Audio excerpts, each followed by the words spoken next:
இன்றைக்கி நம்ம வீடியோவில் என்ன பார்க்க போகிறோம் அப்படின்னா, சூப்பரான டிசைன் ப்ளவுஸ் பற்றி நம்ம பார்க்க போகிறோம். அதுக்கு முன்னாடி வீடியோ பார்க்க வந்தவங்களுக்கு, இந்த வீடியோ விட்டு நீங்கள் பார்த்துட்டு நீ வெளியில் போகும்போது, இந்த டிசைனை பழகிட்டு தான் நீங்கள் வெளியில் போவீங்க. ஏன்னா, அந்த அளவுக்கு வந்து இடையில நான் நுணுக்கங்கள் வந்து சொல்லியிருக்கேன். எப்படி நம்ம பழகணும் அப்படின்ற நுணுக்கங்கள் நான் சொல்லியிருக்கேன். வீடியோ வந்து ஸ்கிப் பண்ணாமல் பார்த்தா மட்டும்தான் நான் என்னென்ன சொல்லியிருக்கேன் அப்படின்றது உங்களுக்கு புரியும். வாங்க வீடியோக்குள்ளே போகலாம். இப்போ நம்ம ரவுண்ட் நெக்கில் தான் நம்ம டிசைன் பண்ண போகிறோம். இப்போ எப்பயும் போல் நம்ம ரவுண்ட் நெக்கு வெட்டி வச்சுருக்கோம். அதில் வந்து லைனிங் பீஸோட ஜாயின் பண்ணிவிட்டு நம்ம தச்சு திருப்ப போகிறோம். இது வந்து நான் ரவுண்ட் நெக் நான் வெட்டினதை ஏன் காமிக்கல அப்படின்னா, ஒரு டிசைன் ப்ளவுஸ் நீங்கள் பழக வந்திருக்கீங்க அப்படின்னா, உங்களுக்கு பேசிக் வந்து கண்டிப்பாக தெரிஞ்சிருக்கும். அதனால தான் நான் டிசைன் ரவுண்ட் நெக்குனால உங்களுக்கு நான் டிசைன் காமிக்கல. இதே வந்து வேறு நெக் அப்படின்னா, கண்டிப்பாக உங்களுக்கு வந்து நான் கட் பண்ணி நான் காமிச்சிருப்பேன். இப்போ நம்ம ரவுண்ட் நெக்கில் தச்சு நம்ம திருப்பிக்கலாம்.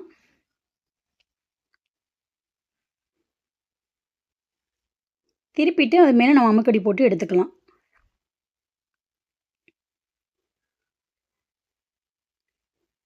இப்போ அமுக்கடி போட்டு எடுத்துட்டு, நம்ம எப்பயும் போல் நம்ம சைடு ஜாயின் பண்ணுவோம் இல்லையா? ஹாம்கோல் எல்லாம் ஜாயின் பண்ணிவிட்டு, நம்ம கீழே பட்டி அடிக்கிறது எல்லாமே நம்ம ப்ளவுஸுக்கு நம்ம நார்மல் ப்ளவுஸுக்கு என்ன பண்ணுவோமோ, அதை ஃபுல்லாகவே நம்ம பண்ணிக்கலாம். இப்போ எல்லாமே நம்ம ஜாயின் பண்ணிட்டோம். இப்போ டிசைன் பண்ணுறதுக்காக 2½ இன்ச்சு உயரம், 2½ இன்ச்சு அகலம். இந்த மாதிரி நான் மார்க் பண்ணி உங்களுக்கு காமிச்சிருக்கேன். நான் ஒரு குட்டி பீஸ் உங்களுக்கு நான் வெட்டி காமிக்கிறேன். அதுக்கடுத்து நான் மொத்தமாக போட்டு நான் கட் பண்ணிடுவேன். உங்களுக்கு அளவுக்காக நான் ஒரு பீஸை வந்து நான் கரெக்டாக அளவு எடுத்து நான் காமிக்கணும் அப்படின்றக்காக நான் ஒரு பீஸ் கட் பண்ணிவிட்டு, அந்த 4 பகுதியில் ஒரு பகுதியிலிருந்து நம்ம அந்த ரோல் பண்ணி கொண்டு வந்து, அந்த 2வது இருக்கும் பகுதியில் நம்ம நிப்பாட்டிட்டு, அப்படியே அந்த 3 பகுதியும் ஒன்றாக்கி ஒரு நூலால் நம்ம சுற்றிக்கணும். இந்த மாதிரி அந்த முனியில் நூலால் சுற்றிக்கணும். நம்ம பூ கட்டுற மாதிரி இந்த நாட் போட்டு இந்த மாதிரி ரெடி பண்ணிக்கிறணும். இப்போ இன்னொரு பீஸ் கூட உங்களுக்கு நான் வெட்டி காமிக்கிறேன். புரியலை அப்படின்னா, இந்த மாதிரி 2½ இன்ச்சு உயரம், 2½ இன்ச்சு அகலத்தை வந்து இந்த மாதிரி எடுத்துட்டு, இந்த முனி பகுதியில் இருந்து நம்ம அப்படியே ரோல் பண்ணிக்கிட்டே வந்துட்டு, அடுத்த முனி பகுதி வரும்போது நம்ம ஸ்டாப் பண்ணிடணும். ஸ்டாப் பண்ணிவிட்டு இந்த இதை பூரா நம்ம ஒன்றாக்கிட்டு நம்ம நாட் போட்டு எடுத்துக்கணும். அப்படியே நூலை சுற்றிட்டு அப்படியே ஒரு முடிச்சு போட்டோம் அப்படின்னா ரெடி ஆயிரும். இப்போ பார்த்திங்கன்னா நம்ம ரெடி பண்ணிட்டோம். இப்போ இதே மாதிரி நம்ம எல்லா பீஸையும் வந்து ரெடி பண்ணிக்கோங்க. இப்போ வந்து இன்னொரு நம்ம டிசைனுக்காக 2 இன்ச்சு எடுத்திருக்கேன். அகலத்தை மட்டும் நான் கனெக்ட் பண்ணி சொல்கிறேன்.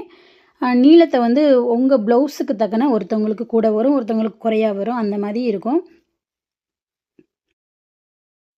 நம்ம நாட்டுக்கு எப்படி நம்ம திருப்புவோமோ அது மாதிரி நம்ம அந்த 2 இன்ச்சு பீஸை வந்து 2ஆக மடக்கிட்டு, அதை வந்து நம்ம தையல் போட்டு எடுத்துகிட்டு நம்ம திருப்பிக்கிறணும். திருப்பிட்டு அதை நம்ம ஒரு 2 இன்ச்சு அகலம் நீளம் வச்சு 2 இன்ச்சு நீளம் வச்சு நம்ம கட் பண்ணி எடுத்துக்கிறணும். குட்டி குட்டி பீஸாக வந்து கட் பண்ணி எடுத்துக்கிறணும். அதுக்கு ஒருத்தவங்களுக்கு எத்தனை பீஸ் தேவைப்படுதோ அந்தளவுக்கு வந்து நீளம் வந்து மாறுபடும். ஒரு சேனலில் வந்து நீங்கள் வீடியோ பார்க்க வந்திருக்கீங்க அப்படின்னா, அந்த வீடியோ வந்து நீங்கள் ஸ்கிப் பண்ணாமல் வந்து பொறுமையாக வந்து பாருங்கள். ஏன்னா நம்ம ஒரு வெளியில் போய் நம்ம ஒரு டிசைன் பழகுறதுக்கும், ஒரு மொபைலில் நம்ம டிசைன் பழகுறதுக்கும் கொஞ்சம் டிஃப்ரெண்ட் இருக்க தான் செய்யும். அப்போ நீங்கள் பார்த்துட்டு இருக்கும்போது அந்த வீடியோ புரியலை அப்படின்னு என்ன பண்ணுவீங்க, ஸ்கிப் பண்ணிவிட்டு இந்த டிசைனை நம்ம பழக முடியாது அப்படின்னு சொல்லி ஸ்கிப் பண்ணிவிட்டு போக ஒரு வாய்ப்பு இருக்கும். இப்போ நாட்டை வந்து நம்ம தச்சு திருப்பியிருக்கோம். அதில் வந்து 2 இன்ச்சு உயரம் வச்சுட்டு நம்ம குட்டி குட்டி பீஸாக வந்து கட் பண்ணி எடுத்துக்கலாம். இந்த மாதிரி நம்ம டிசைனுக்கானதை வந்து ஃபஸ்ட்டு நம்ம ரெடி பண்ணிவிட்டு, இப்போ இந்த ரவுண்டு ஷேப்பில் வந்து உங்களுக்கு எந்த அளவுக்கு கேப்பு தேவையோ அந்த அளவுக்கு வந்து குறித்து வச்சுக்கோங்க. இப்போ எனக்கு 1 இன்ச்சு போதும் அப்படின்றக்காக அந்த ரவுண்டு ஷேப் ஃபுல்லாகவே வந்து நான் 1 இன்ச்சு குறித்து வச்சுருக்கேன். உங்களுக்கு வந்து ஒரு 1 இன்ச்சு வேணாம், கொஞ்சம் தள்ளி வேணும் அப்படின்னா ஒரு 1¼ இன்ச்சு அப்படி வந்து நீங்கள் மார்க் பண்ணி குறிச்சிக்கோங்க. உங்களுக்கு ஒரு வேளை வந்து நம்ம டிசைன் பண்ணுறதுக்கான துணி வந்து கம்மியாக இருக்கலாம். அப்போ வந்து நீங்கள் கேப் வந்து அதிகமாக விட்டு தைச்சிக்கலாம். இல்லை துணி நிறையா இருக்குது அப்படின்னா இன்னுமே நெருக்கமாக வச்சு கூட நீங்கள் தைச்சிக்கலாம். இப்போ வந்து நம்ம ஒரு 1 இன்ச்சு மார்க் பண்ணியே அளவுகளை வச்சு நம்ம தைக்கலாம். இப்போ அளவுகள் வந்து எப்படி நம்ம தைக்கணும் அப்படின்னா, நம்ம நாட்டுக்கு திருப்பி இருக்கோம் பார்த்தீங்களா, தச்சு திருப்பி நம்ம 2 இன்ச்சு பீஸ் வந்து நம்ம திருப்பி வச்சுருக்கோம். அதை குட்டி குட்டி பீஸாக கட் பண்ணி, இப்போ அந்த இடத்துல வந்து 2யுமே ஒன்று மேலே ஒன்று வரணும். நல்லா கவனமாக பார்த்துக்கோங்க. ஒரு நாட்டை வந்து 2ஆக மடக்கிட்டு, அது சேமாக ஒன்று மேலே ஒன்று இருக்க மாதிரி வச்சுட்டு, நம்ம அப்படியே தையல் போட்டு எடுத்துக்கலாம். அந்த ரவுண்டு பக்கம் வந்து மடித்த பகுதியும், இந்த பிசுறு இருக்க பகுதி வந்து அந்த ஆம்கோல் சைடு இருக்க மாதிரி நான் வச்சு அடிச்சுட்டு வந்துட்டுருக்கேன். வீடியோவில் உங்களுக்கு கிளியராக தெரியும்னு நினைக்கிறேன். இருந்தாலும் நான் வாய்ஸில் நான் சொல்லியிருக்கேன். மடிப்பு பக்கம் வந்து கழுத்து பகுதியும், பிசுறு இருக்க பகுதி ஹாம்கோலில் இருக்க மாதிரி அந்த 1 இன்ச்சுக்கு ரவுண்டு பண்ணி நம்ம ஃபுல்லாக நம்ம தைச்சிட்டு வந்துடலாம். இப்போ ஃபுல்லாகவே நம்ம உங்களுக்கு தைச்சாச்சு. ஏன்னா ஃபுல்லாகவே நம்ம தைக்கிறத நம்ம வீடியோ எடுத்தோம் அப்படின்னா உங்களுக்கு வந்து வீடியோ லென்த் ஆகும். அதனால் வந்து அந்த ஸ்டெப்பை மட்டும் நான் உங்களுக்கு காமிச்சிட்டு, நான் வந்து அடுத்த ஸ்டெப்பை வந்துட்டு நான் வீடியோ எடுக்க ஆரம்பிக்கிறேன். இப்போ நம்ம 2 இன்ச்சுக்கும் நம்ம 1 இன்ச்சு மார்க் பண்ணியிருந்தோம் இல்லையா? அந்த ஒரு பகுதிக்கு நடுவுல இப்போ நம்ம சுருட்டி வச்ச பீஸை வந்து நம்ம வச்சுட்டே வரோம். அப்போ வந்து 2மே உங்களுக்கு நெருக்கமா வந்துரும். அந்த 2 பீஸுக்கு ஒரு பீஸு அந்த 2மே ஜாயிண்ட் ஆகணும். இந்த பிசுரும், இங்கிட்டு இருக்க பிசுரும் வந்து ஒண்ணா ஜாயிண்ட் ஆகுற மாதிரி நம்ம வச்சு தச்சுக்கிட்டே வரணும். உங்களுக்கு வீடியோல கிளியரா தெரியும் கண்டிப்பா. ஏன்னா நம்ம லேஸ் வச்சு நம்ம அடிக்கும்போது, ஒரே இடத்துல ஒரே அந்த 2 பக்க பிசுறையும் ஒரே லேஸில வச்சு நம்ம அடிக்க போறோம். நம்ம வெளியில கூட நம்ம கேள்விப்பட்டிருக்கோம் இல்லையா? ஒரே கல்லுல 2 மாங்கா அப்படின்ற மாரி, அந்த 2 பிசுறையுமே நம்ம ஒரே லேஸ்ல வச்சு நம்ம அத அடிக்க போறோம். இப்போ ரவுண்டு ஃபுல்லாவே நம்ம வச்சு அடிச்சுட்டு, உங்களுக்கு நான் காமிக்கிறேன் பாருங்க எப்படி இருக்கு அப்படின்றத.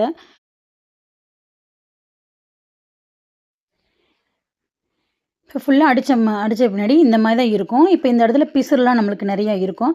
அத வந்து நம்ம ஒரே இடத்துல இருக்க பிசுற வந்து நம்ம கட் பண்ணி எடுத்துக்கலாம். பிசுறே இல்லாம இந்த மாரி ஃபுல்லா நம்ம கட் பண்ணி எடுத்துட்டு, இது மேல நம்ம லேஸ் வச்சு அடிக்கலாம். இப்போ உங்களுக்கு வீடியோ நல்லா தெரியும்னு நெனைக்கிறேன். இப்போ இந்த இடத்துல 2 பீஸையுமே மறைக்கிற மாரி கொஞ்சம் பெரிய லேஸ் வச்சு அடிச்சுக்கோங்க. ஏன்னா நம்ம 2 பீஸையும் நம்ம ஒண்ணா வச்சு நம்ம மறைக்கிறோம். நான் வந்து ஒரு பெரிய லேஸ் தான் அடிச்சிருக்கேன். இத விட கொஞ்சம் பெரிய லேஸ் கூட நீங்க வச்சு அடிச்சுக்கோங்க. ஏன்னா 2மே கவர் ஆகணும் கரெக்ட்டா. இப்போ நான் நெருக்கமா அந்த பிசுறெல்லாம் கட் பண்ணதுனால 2மே கவர் ஆயிடுச்சு. நீங்க வந்து அந்த பிசுற சரியா கட் பண்ணல அப்படின்னா, அந்த 2 சைடுமே உங்களுக்கு பிசுறு தெரிய ஆரம்பிக்கும். அதனால கொஞ்சம் பெரிய லேஸ் வச்சு நீங்க தச்சீங்க. புதுசா நீங்க தைக்கிறீங்க அப்படின்னா, ஒரு பெரிய லேஸ் வச்சு தைக்கும்போது, அந்த பிசுறுகள்லாம் வெளிய தெரியாது. ஈஸியான முறையில நீங்களும் பழகிடலாம். புரியல அப்படின்ட்டு ஸ்கிப் பண்ணிட்டு மட்டும் போகாதீங்க. ஏன்னா நம்மளால முடியாது எதுவுமே கிடையாது. நம்ம நெனச்சோம் அப்படின்னா கண்டிப்பா அந்த எவ்வளோ பெரிய டிசைனா இருந்தாலும் நம்ம கத்துக்கலாம். அத நம்ம ஸ்கிப் பண்ணிட்டு போகும்போது தான் நம்மளுக்குள்ள தன்னம்பிக்கை வந்து குறைய ஆரம்பிக்கும். இப்போ ஒரு தடவைக்கு 2 தடவ வந்து அந்த வீடியோ நீங்க பார்த்துட்டீங்க அப்படின்னா, கண்டிப்பா வந்து உங்களுக்கு புரியும். எவ்வளோ பெரிய டிசைனா இருந்தாலும், ஒரு 2 தடவ நீங்க பார்த்துட்டீங்க அப்படின்னா, அந்த வீடியோ கண்டிப்பா உங்களுக்கு வந்து புரியும். அப்படி அந்த இடத்துல புரியல, அப்படியே 2 தடவ பார்த்து உங்களுக்கு புரியல அப்படின்னா, அந்த வீடியோவுக்கு கீழ ஒரு கமெண்ட் பாக்ஸ் இருக்கும். அதில போய் கேளுங்க அவங்கள்ட்ட. இந்த மாரி இந்த இடத்துல எனக்கு புரியல அப்படின்னு சொல்லி கேட்டாங்கன்னா, அவங்க வந்து கண்டிப்பா உங்களுக்கு வந்து ரிப்ளை அனுப்புவாங்க. அது நானா இருந்தாலும் சரி, நீங்க வேற ஒரு சேனல்ல நீங்க பார்க்குறீங்க அப்படின்னாலும், கண்டிப்பா வந்து ரிப்ளை அனுப்புவாங்க. ஒரு வீடியோ பார்த்துட்டு வர்றீங்க அப்படின்னா, அத பழகிட்டு தான் நீங்க வெளியில போகணும். அந்த அளவுக்கு வந்து தன்னம்பிக்கையா நீங்க வாங்க. கண்டிப்பா நீங்களும் ஒரு சூப்பர் டெய்லரா மாறிருவீங்க. அதுதான் நான் வந்து ஒவ்வொரு வீடியோலயும் நான் உங்களுக்கு சொல்லிக்கிட்டு இருக்கேன். கண்டிப்பா இந்த டிப்ஸ் உங்களுக்கு பயனுள்ளதாக தான் இருக்கும். இப்போ வந்து நம்ம நாட்டு வச்சு நம்ம சின்ன சின்ன பீஸா வந்து நம்ம தச்சிருக்கோம். அந்த கேப்ல வந்து ஒரு நாட்டு உள்ள கோர்த்து, அந்த ரவுண்ட் ஃபுல்லா நம்ம கோர்க்க போறோம். இப்போ இடையில தான் நான் வந்து பேச முடியும். ஏன்னா, அந்த ஸ்டெப்பு நம்ம வரும்போது உங்களுக்கு வந்து இந்த மாதிரி நான் தச்சிருக்கேன் அப்படின்னு சொல்லி உங்களுக்கு நான் பதில் சொல்லணும். அதனால வந்து நீங்க தொடர்ந்து வீடியோ பார்த்தா மட்டும் தான், நான் எதுக்காக நான் பேசியிருக்கேன் அப்படின்றது புரியும். ஏன்னா, நான் ஃபஸ்ட்டு நான் பேசியிருப்பேன். எப்படி நான் அந்த வீடியோ பழகணும் அப்படின்றத. அது இடையில வந்து விட்டுட்டு மறுபடியும் வந்து அதோட தொடர்ச்சியா நான் பேசியிருப்பேன். நீங்க வந்து தொடர்ச்சியா நீங்க பார்க்கல அப்படின்னா, எதுக்காக சம்மந்தம் இல்லாம இடையில பேசுறாங்க அப்படின்ற மாதிரி உங்களுக்கு தோணும். அதுக்காக தான் நீங்க ஒவ்வொரு வீடியோ பார்த்தீங்க அப்படின்னா, முழுமையா ஒரு வீடியோ பாருங்க. கண்டிப்பா உங்களால கத்துக்க முடியும். ஏன்னா, நம்ம கத்துக்க தான் அந்த வீடியோக்கு நம்ம வந்திருப்போம். அதையே நம்ம ஸ்கிப் பண்ணிட்டு பார்க்கும்போது, நம்மளுக்கு அது பயனுள்ளதாக இருக்காம, பயன் இல்லாததாக நம்மளுக்கு மாறிரும். அதனால கண்டிப்பா வந்து எல்லாரும் கத்துக்கிட்டு நீங்க ஒரு சூப்பர் டெய்லரா மாறுங்க. நெறைய கஸ்டமரும் உங்கள தேடி வருவாங்க. இப்போ நம்ம ஃபுல்லா வச்சு அடிச்சுட்டோம். இப்போ இந்த இடத்துல எல்லாம் தூக்கிட்டு இருக்கா, இந்த இடத்துல வந்து நம்ம என்ன பண்ண போறோம் அப்படின்னா, ஒரு சின்ன நூலால அந்த இத தச்சுட்டு வரப்போறோம். அப்போ வந்து நம்மளுக்கு தூக்காது. அந்த சேம் வந்து நம்மளுக்கு அழகா தெரியும். இப்போ ஃபுல்லா உங்களுக்கு தச்சுட்டு நான் காமிக்கிறேன். எவ்வளோ அழகா இருக்குன்னு பாருங்க. உங்களுக்கு முடிஞ்ச அளவுக்கு நான் வந்து தெளிவா வந்து இந்த ப்ளவுஸை வந்து சொல்லியிருப்பேன்னு நினைக்கிறேன். அப்படி புரியலை அப்படின்னா கமெண்ட் பாக்ஸில் கண்டிப்பாக வந்து கமெண்ட் பண்ணுங்கள். புரிஞ்சதுனாலும் கமெண்ட் பண்ணுங்கள். புரியலைன்னா கூட எந்த இடத்துல புரியலை அப்படின்னு சொல்லி கமெண்ட் பண்ணுங்கள். உங்களுக்கான ரிப்ளை நான் வந்து கண்டிப்பாக கொடுக்குறேன். நம்ம சேனலை மறக்காமல் சப்ஸ்கிரைப் பண்ணி பெல் ஐக்கனை கிளிக் பண்ணிடுங்க. அப்போ தான் நான் போகிற வீடியோ உங்களுக்கு நோட்டிஃபிகேஷனில் வரும்.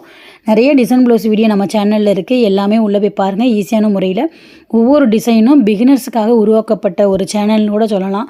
அந்தளவுக்கு வந்து ஈஸியான முறையில் தான் எல்லா டிசைனுமே நான் போட்டிருக்கேன். பார்த்துட்டு எப்படி இருக்குது அப்படின்றத கண்டிப்பாக வந்து கமெண்ட் பண்ணுங்கள். வீடியோ பார்த்த அனைவருக்கும் நன்றி.